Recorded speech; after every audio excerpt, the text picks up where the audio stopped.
First reading, a reading from the first letter of Paul to the Corinthians, chapter 2, verses 10 to 16.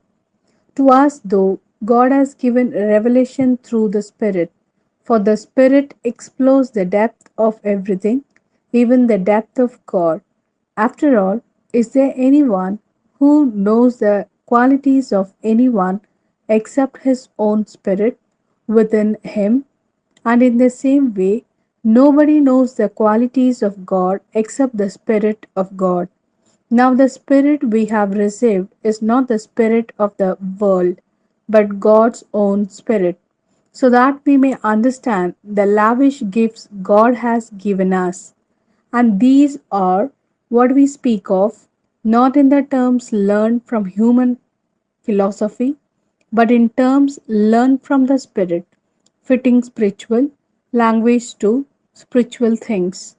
The natural person has no room for the gifts of God's Spirit.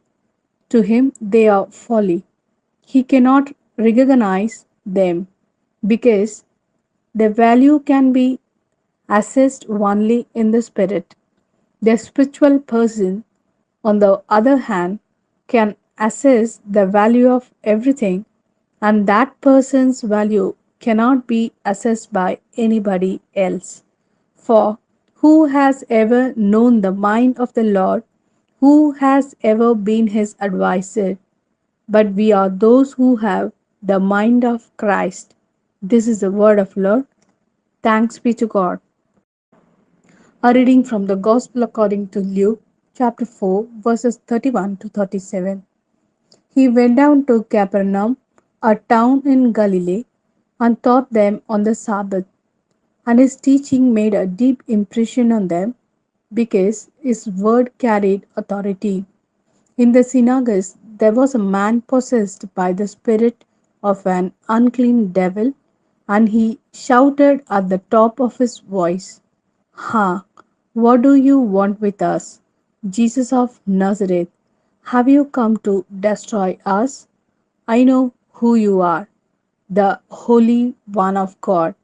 But Jesus rebuked it, saying, "Be quiet, come out of him." And the evil, throwing the man into the middle, went out of him without hurting him at all.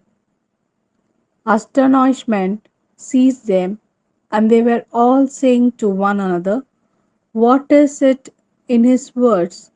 He gives orders to unclean spirit with authority and power, and they come out." And the news of him traveled all through the surrounding countryside,